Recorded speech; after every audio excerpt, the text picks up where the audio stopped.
o noches o dependiendo del momento en el que estén viendo este video. ¿Qué tal? ¿Cómo están? Somos el Grupo 5 y hoy hablaremos sobre las guerrillas comunistas en el Perú. La gran verdad, justicia. Durante la turbulenta década de los años 60, Perú fue el escenario de sueños revolucionarios y conflictos internos. Inspirados por la Revolución Cubana y las ideas del Che Guevara, el movimiento de izquierda revolucionario, o MIR, y el Ejército de Liberación Nacional, ELN, intentaron liderar un cambio radical a través de la lucha armada.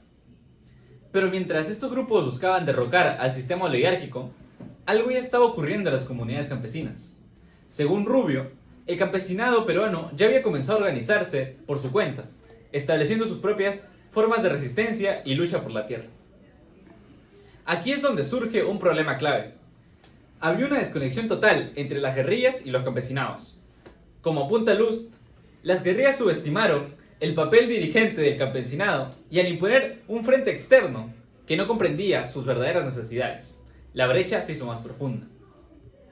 Las diferencias de origen, estrategias incompatibles y la desconfianza mutua entre grupos como el MIR, el Frente de Izquierda Revolucionario y el ELN hicieron imposible la formación de un frente unido. Luz lo resume bien. No solo había diferencias ideológicas, sino que lo que proponían las guerrillas no respondía a lo que realmente necesitaban los campesinos. Entonces, hoy buscamos conocer más a fondo el tema de las guerrillas comunistas de los años 60, teniendo en cuenta que el verdadero cambio no se construye desde la imposición ni desde la división. Solo cuando comprendemos, unimos fuerzas y escuchamos las voces del pueblo, es posible avanzar hacia una sociedad más justa y equitativa. Las guerrillas comunistas de los años 60 fueron profundamente inspiradas por la Revolución Cubana, liderada por Ernesto Che Guevara, y su teoría foquista. Esta teoría proponía que el primer paso hacia la revolución era la creación de un foco insurreccional, que iría estimulando a la formación de un ejército popular mientras el movimiento de masas se desataba poco a poco. Sin embargo, aunque estas ideas motivaron a muchos, no todas las guerrillas se apegaron a la teoría foquista, ni era una estrategia aplicable a todos los contextos. En Perú, los campesinos establecieron sindicatos para organizar y alcanzar su objetivo, el control local y el acceso a la tierra, claro. Los guerrilleros, por su parte, actuaron de manera paternalista, subestimando la capacidad de los campesinos y viéndolos simplemente como un instrumento para la revolución, pero no comprendieron que la insurgencia campesina era consciente y motivada y que los campesinos en realidad no los necesitaban.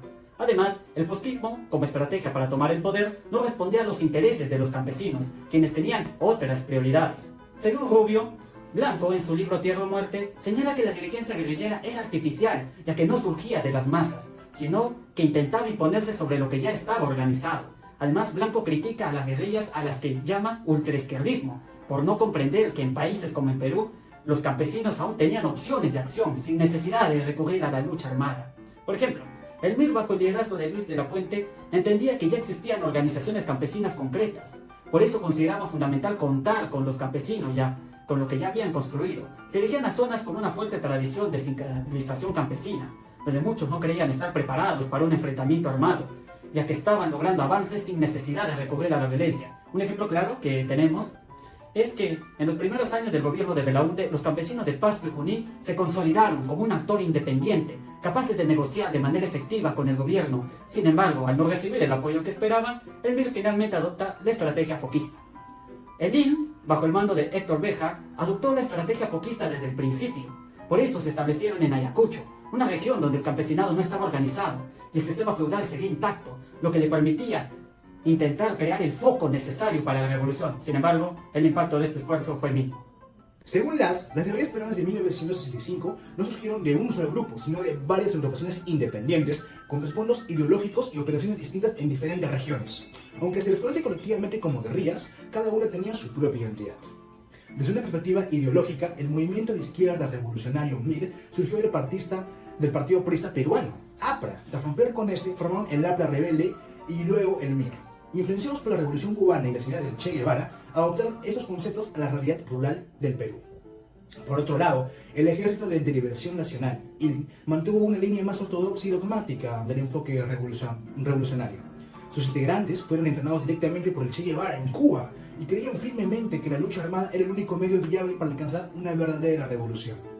El Frente de Izquierda Revolucionario, FIR, de orientación trotskista, no presentaba mayores conflictos como el IN, cuyos miembros provenían mayormente del Partido Comunista del Perú.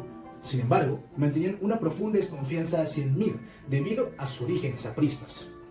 Estas diferencias ideológicas y de origen se reflejaron claramente en sus estrategias revolucionarias. Mientras el MIR promovía la creación de sindicatos campesinos y el poder dual como base para la revolución, tanto el MIR como el IL consideraban que la lucha armada era prioritaria.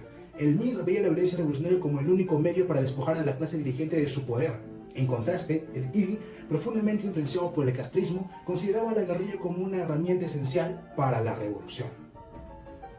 Estas diferencias estratégicas y tácticas, sumadas a la desconfianza mutua entre los grupos y sus orígenes, impidieron cualquier posibilidad de unificación en un solo partido revolucionario. Y a pesar de los esfuerzos por lograr la unidad de las fuerzas, fueron las numerosas discrepancias, tanto programáticas, tácticas, ideológicas, que finalmente impidieron que se concretara. Esta falta de coordinación y desconfianza frustró el intento de formar un frente unido, capaz de desafiar al régimen. Así, el intento de iniciar un cambio revolucionario no logró su objetivo. Además, la falta de éxito de las guerrillas también se debió a la desconexión entre estas y los movimientos campesinos. Mientras las guerrillas buscaban derrocar el sistema a través de la lucha armada, los campesinos se enfocaban en la lucha por las tierras y en la mejora de su vida cotidiana. La imposición de un modelo ajeno basado en el foquismo y en la idea de que los campesinos necesitaban ser liderados por un grupo externo fue clave en la falta de sintonía entre ambas partes. Finalmente, esto culminó en el fracaso de las guerrillas comunistas que aspiraban a la revolución. Aunque se buscó movilizar al pueblo, el levantamiento no logró sus objetivos y, en esencia, no avanzó. Estos eventos sirvieron como antecedentes para los movimientos de 1980.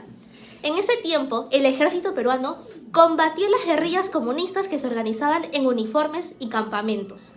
Pero esta estrategia cambió en 1980, donde con la aparición de nuevos grupos subversivos como el MRTA y Sendero Luminoso. Por ejemplo, Sendero Luminoso no usaba uniformes ni establecía campamentos, lo que dificultó su localización y condujo a grandes matanzas en la sierra. Entonces, ¿las guerrillas comunistas siguen vigentes en la actualidad?